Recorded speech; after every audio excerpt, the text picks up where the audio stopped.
what changed in terms of defensively from North Carolina starting to get a lot more pressure in the second half? I don't know if that's true or not, to be honest with you, but I mean, we got into a situation where we were throwing it a good bit, but I mean, I thought the pressure was about what they bring. You know, they have a tendency to bring some pressure, and so I don't know if that's true or not. Shannon, running game had probably its worst game so far this year on Saturday, and things don't get any easier with Clemson. I looked it up, they have a top 10 running defense. So what are some of the things you want to not change and at least improve on during this week in the running game? I mean, I'm not changing anything in the run game, and part of the reason why statistically we were what we were is because we were trying to get back in the game. You know, we did some things that got us out of, a couple touchdowns out, and when that happens, you gotta try to aerate it and get back in, which we did. The bigger deal is we just got to quit turning the ball over in bad times.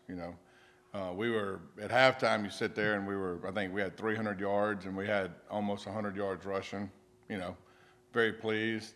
Then we go out and we turn the ball over quickly twice. Well, now we're down 20, and so you want me to keep running it? Is that what you want me to do? Yeah, well, I went the other way with it. Might have been a mistake, but we'll see. In Temple, Texas A&M, Georgia Tech, and North Carolina, Restrepo has 47 targets, Kobe Young 22, and George 27. Is that by design?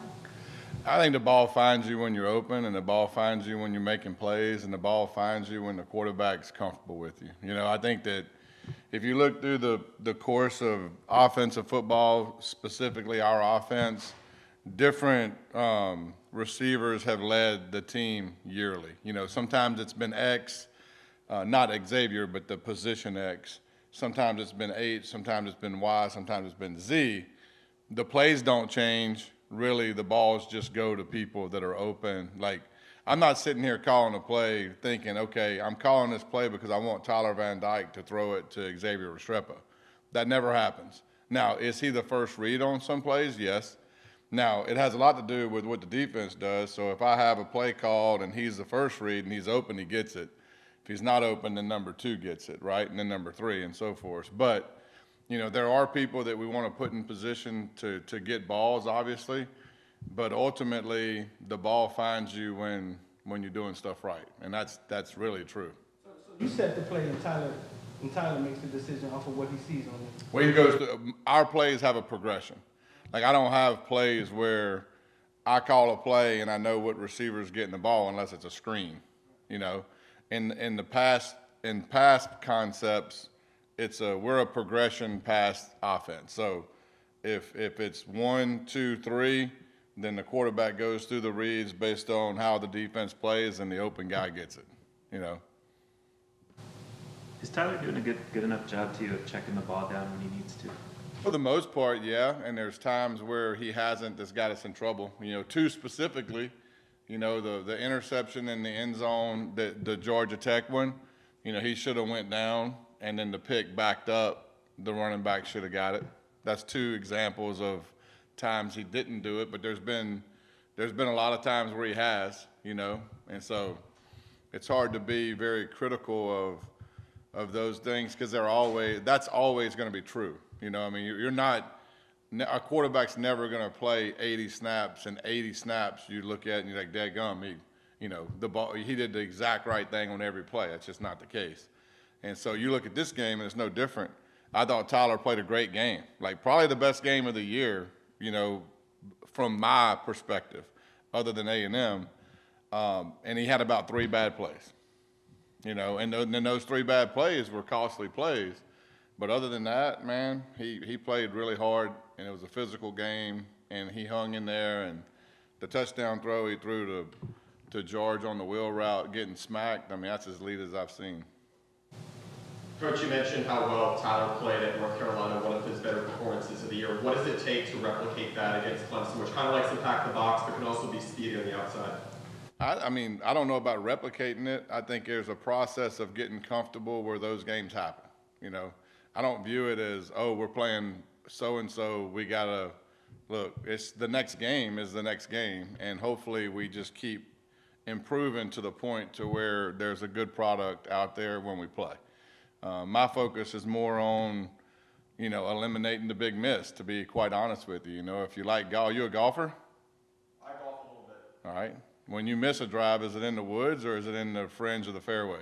Fortunately enough, it's just on the rough for me. Well, then you're probably a pretty good golfer, right? And you can score a decent score if your miss is right off the edge.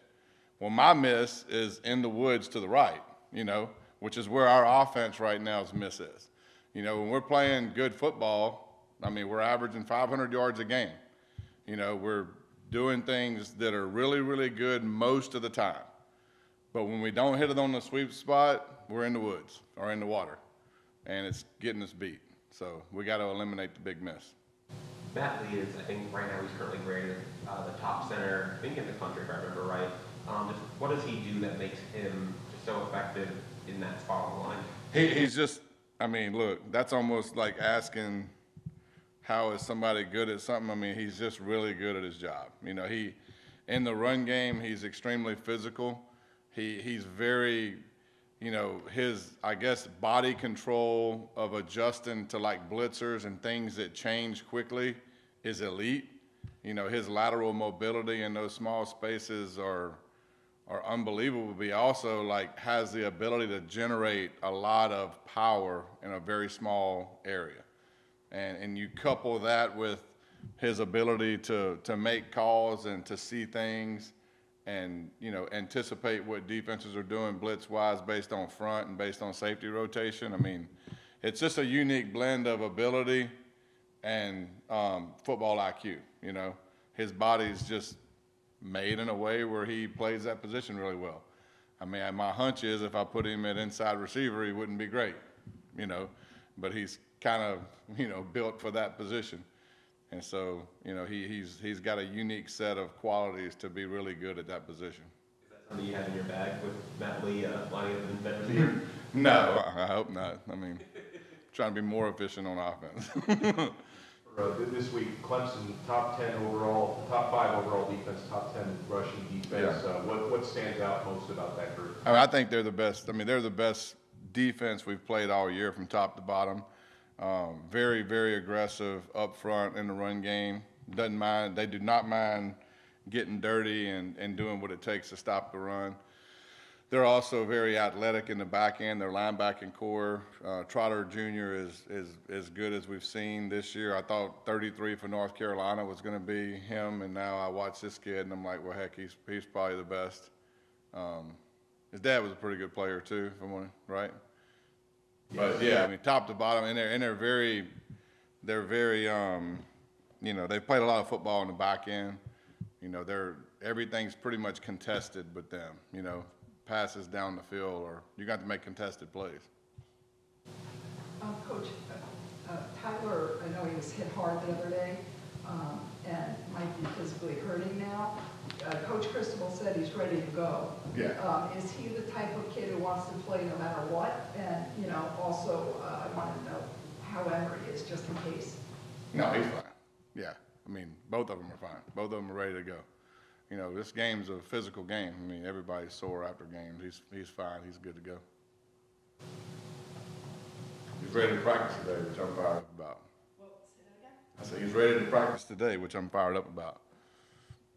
How has Emery progressed? You got him reps at the beginning of the year. Have you seen him take a step forward since he's gotten that? He's progressed, in my opinion, in a way that a true freshman progresses. You won't know about a kid until he plays significant snaps, right? And so the key with him and JB is just keep coming along, right? Ultimately, there's going to be a competition here for quarterback. At some point, we're not going to play the rest of our history with Tyler Van Dyke at quarterback. At some point, he's got to move on. And when he does that, then we're going to have a competition with the other guys that are here. What does A.J. Allen need to do to earn more carries? Yeah, I thought when he got in there Saturday, he did some good things. There was a couple plays that stood out that probably why he didn't play a lot moving forward, which is, the case with a lot of positions. But consistency is the key. Consistency is the key with every position. Kids ask me, about playing time, you know, and playing time's you know, everybody wants to know, like, you know, if they're not playing, I mean, 11 guys walk out on the field, not everybody in the room is going to be one of those 11, right? And so what do you have to do to get into that 11 or 16 or so people that are playing? Your position coach and the coordinator has to feel pretty good about you, you know, and that's feel good about every aspect, you know, pass protection, everything, you know, and so, you know, and I'm not down on AJ at all, you know, I mean, I'm not down on him at all, and I want him to play more because his ability to make big plays is there, you know, but he's got to do everything, you know, he's got to do everything.